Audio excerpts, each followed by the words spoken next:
नमस्कार दोस्तों, स्वागत है आपका हमारे यूट्यूब चैनल शिक्षा गंगा पर। तो आज मैं आपके लिए फिर से एक बार पाठ्य योजना लेके आई हूँ जो कि टीचिंग कोर्स से रिलेटेड है। आप चाहे डीएलएड कर रहे हैं या फिर बीएलएड कर रहे हो या फिर आप बीएड कर रहे हो, उन सभी में भी आपकी ये पाठ्य योजना काम आती है। तो चलिए स्टार्ट करते हैं। सबसे पहले है यहाँ पे पाठ्य योजना संख्या डालेंगे। हमारी पाठ्य योजना संख्या कौन से नंबर की होती है, आप जैसे जिस नंबर पर पढ़ाएंगे उस नंबर को यहाँ पे डालेंगे। इसके बाद दिनांक डालेंगे, जिस दिनांक पे आप पाठ्य योजना को पढ़ा रहे होंगे उसको डालेंगे। फिर विषय डालेंगे, विषय हमारा सामाजिक विज्ञान है तो यहाँ पे मैंने सामाजिक विज्ञान डाला हुआ है। इसके बाद चक्र यानी पीरियड, आप जिस पीरियड में इस पाठ्य योजना को पढ़ाएंगे उसको डालेंगे यहाँ पे। इसके बाद कक्षा, ये कक्षा 1 की पाठ्य योजना है तो यहाँ पे 1 डाला हुआ है। और प्रकरण है हमारा पूजा स्थल। और आप एक बात ध्यान रखिएगा, प्रकरण डालने के बाद आप अंडरलाइन जरूर करिएगा। आप ब्लैक बोर्ड पे भी डालेंगे तो वहाँ भी इसे अंडरलाइन जरूर करिएगा। इसके बाद आती है हमारी अवधि। तो अवधि यहाँ पे 30 मिनट दी गई है। आपके विद्यालय में, जिस विद्यालय में आप टीचिंग कर रहे होंगे वहाँ पे जितनी एक पीरियड की अवधि होगी उतना ही यहाँ पे डालेंगे। तो इसके बाद है सामान्य उद्देश्य। सामान्य उद्देश्य जो होता है वो हमारा विषय से रिलेटेड होता है। तो चलिए देख लेते हैं क्या है सामान्य उद्देश्य। पहला है छात्रों में सामाजिक विषय के प्रति रुचि जागृत करना, और दूसरा है छात्रों में कल्पना शक्ति का विकास करना, और तीसरा है छात्रों में बौद्धिक क्षमता विकसित करना, और चौथा है छात्रों को सामाजिक विज्ञान का व्यवहारिक ज्ञान देना, और पांचवा है छात्रों में जिज्ञासु प्रवृत्ति को प्रोत्साहन देना। ये सभी हमारे सामान्य उद्देश्य हो गए। इसके बाद विशिष्ट उद्देश्य आता है। जो हमारा विशिष्ट उद्देश्य होता है वो हमारा प्रकरण से रिलेटेड होता है। तो क्या है विशिष्ट उद्देश्य? छात्र पूजा स्थल के विषय में जान सकेंगे। दूसरा है छात्र सभी धर्मों के प्रतीकों को पहचान सकेंगे। इसके बाद आती है अगली हेडिंग हमारी सहायक सामग्री। तो चाक, डस्टर, संकेतक, लपेट श्यामपट्ट और संकेतक, चार्ट आप जो है ये जो भी बना के लेके जाएंगे चार्ट में वो रहेगा आदि। इतनी चीज़ें हमारी जो है सहायक सामग्री के अंतर्गत आती हैं। इसके बाद आएगा पूर्व ज्ञान। पूर्व ज्ञान क्या है बच्चों को पूजा स्थल के बारे में? तो छात्र पूजा स्थल के विषय में सामान्य जानकारी रखते हैं, यानी कि थोड़ी बहुत जानकारी रखते हैं।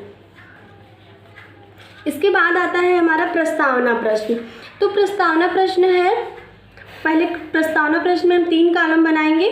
क्रम संख्या, छात्राध्यापिका क्रिया, छात्र अनुक्रिया।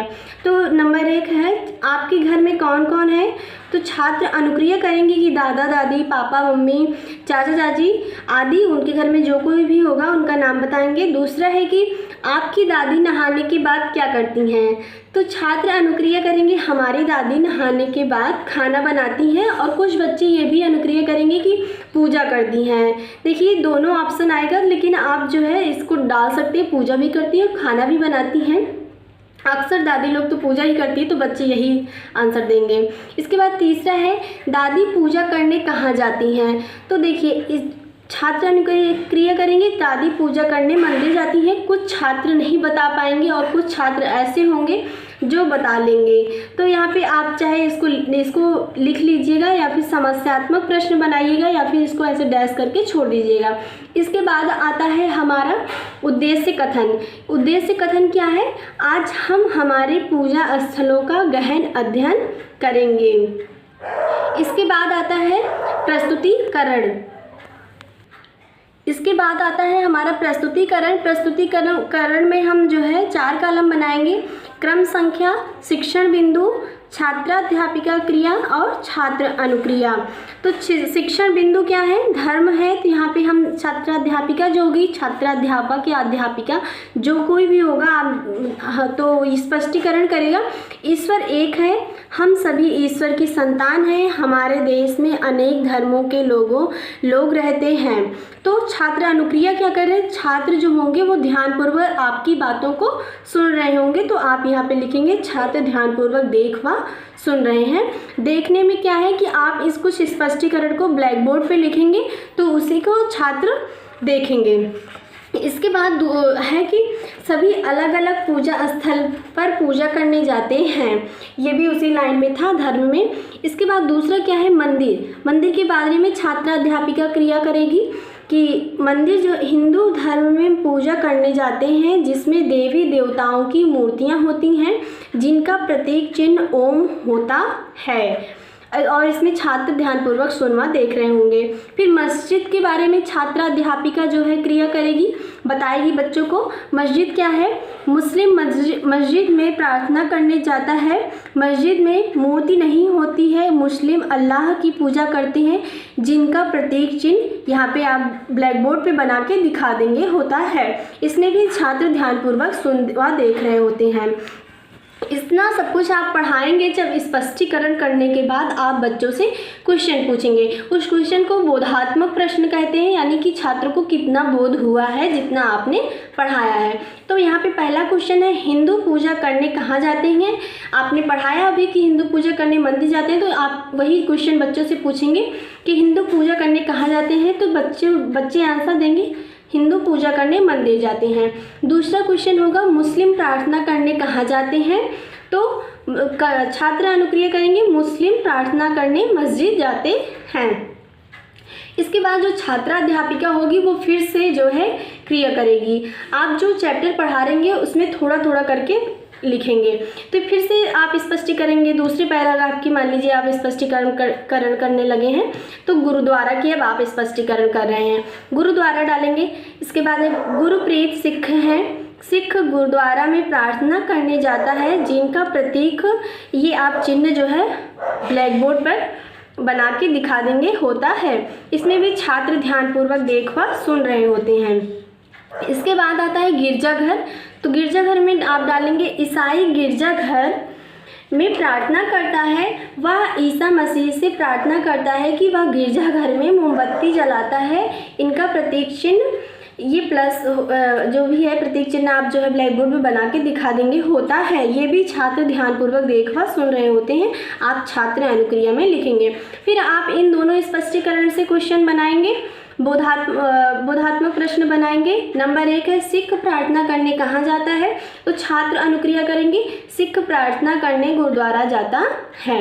और दूसरा क्वेश्चन होगा, ईसाई प्रार्थना करने कहाँ जाते हैं? तो ईसाई गिरजाघर में प्रार्थना करने जाते हैं। इसके बाद आता है हमारा अगली हेडिंग, श्यामपट्ट कार्य। श्यामपट्ट कार्य क्या होगा? वही जो आप स्पष्टीकरण कर रहे होते हैं, बीच बीच में आप जो है श्यामपट्ट कार्य किए रहते हैं, तो आप वही फाइल में लिखेंगे, समय समय पर छात्राध्यापिका द्वारा श्यामपट्ट कार्य किया जाएगा, जो बाएं पृष्ठ पर अंकित है। आप बाएं पृष्ठ पे एक ब्लैक पेज लेंगे और उसे ऐसे काट कर चिपका देंगे अपनी फाइल में, और इसमें उसी ब्लैक बोर्ड की तरह दिनांक, विषय, चक्र, कक्षा, प्रकरण, अवधि डालेंगे। और जो आप हिंदू पूजा करने मंदिर में जाते हैं, मुस्लिम पूजा करने मस्जिद में जाते हैं, सिख प्रार्थना करने गुरुद्वारे में जाते हैं, ईसाई प्रार्थना करने गिरजाघर में जाते हैं, ये आप अपने ब्लैक बोर्ड पर लिखेंगे। इसके बाद आता है निरीक्षण कार्य क्या होगा? निरीक्षण कार्य अगली हेडिंग है, छात्र छात्राओं के लेखन कार्य का निरीक्षण किया जाएगा एवं उनकी त्रुटियों का सुधार किया जाएगा। यानी कि जब आप स्पष्टीकरण कर रहे होते हैं और ब्लैक बोर्ड पर लिख रहे होते हैं, तो उसे जो छात्र होते हैं उसे अपनी कॉपी में बाद में उतारते हैं, और फिर छात्राध्यापिका उसका निरीक्षण करेगी कि जो छात्र हैं उसको सही तरह से लिख रहे हैं या फिर नहीं लिख रहे हैं, इसी का निरीक्षण करेगी। इसके बाद पुनरावृत्ति प्रश्न आएगा, आप उससे फिर से एक बार क्वेश्चन पूछेंगे। इतना करने के बाद, हम सब किसकी संतान हैं? आप क्वेश्चन पूछेंगे, जो छात्र अध्यापिका या अध्यापक होंगे वो क्वेश्चन पूछेंगे, हम सब किसकी संतान हैं? तो आपने स्पष्टीकरण में इसको बताया था। फिर इसका आंसर हम लोग नहीं लिखेंगे, क्योंकि हमें नहीं पता होता कि छात्र क्या अनुक्रिया करेंगे। हमारे देश में कितने धर्मों के लोग रहते हैं ये भी हमें नहीं पता होता, तो हम इसका आंसर नहीं लिखेंगे। इसके बाद हम 3-4 क्वेश्चन पूछ सकते हैं, 3 क्वेश्चन से कम नहीं, और ज़्यादा पूछ सकते हैं तो अच्छी बात है, पर 3 क्वेश्चन से कम नहीं। हिंदू का प्रतीक चिन्ह क्या है? मुस्लिम किसकी प्रार्थना करते हैं? ये चारों क्वेश्चन आप जो है पुनरावृत्ति प्रश्न में पूछेंगे। इसके बाद गृह कार्य देंगे। देखिए, आप गृह कार्य देते समय ध्यान में रखिएगा, जो ये है पाठ्य योजना आपकी क्लास फर्स्ट की है, तो बच्चों को मिलान करिए या रिक्त स्थानों की पूर्ति करिए, ऐसा ही कुछ दीजिएगा। उन्हें विस्तृत उत्तीय क्वेश्चन लिखने के लिए नहीं देंगे। तो मिलान करिए में क्या है, एक तरफ आप लिख देंगे मंदिर, मस्जिद, गिरजाघर, गुरुद्वारा, और दूसरी तरफ ईसाई, हिंदू, मुस्लिम, सिख, यानी कि एक तरफ आप उनके जो है पूजा स्थल के नाम लिख देंगे और एक तरफ धर्म के नाम लिख देंगे। तो बच्चे गृह कार्य जो है घर से करके आएंगे, इसको हम नहीं लिखेंगे। और अगर आपको वीडियो पसंद आए तो लाइक करिएगा, चैनल को सब्सक्राइब कर लीजिएगा। धन्यवाद।